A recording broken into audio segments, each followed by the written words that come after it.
How to create a new project on VS Code.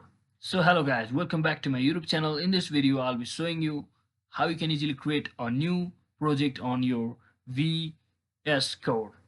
So first thing, if you haven't downloaded already, so simply head over to your Chrome browser and make sure you have successfully downloaded your Visual Studio Code editor.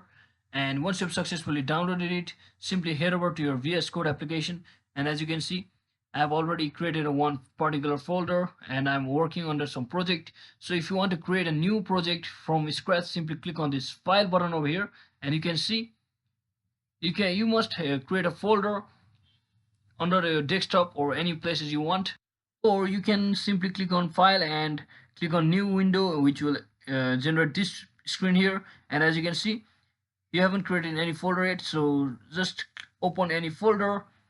Let's say I want to create a new folder on my desktop, so let me just create a new folder over here, just like this. Give your folder any name. I will just give my folder a name.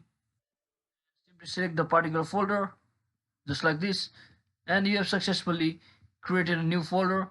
And from over here, what you need to do is simply click on this new file option, and it could be any file. For example, if it's an HTML file, then it could be saved just like this, and just like that you have successfully created a new project on your VS Code editor. So that is how you do it, guys. Hope this video was helpful. If it was, don't forget to like and subscribe to the channel. See you on the next one.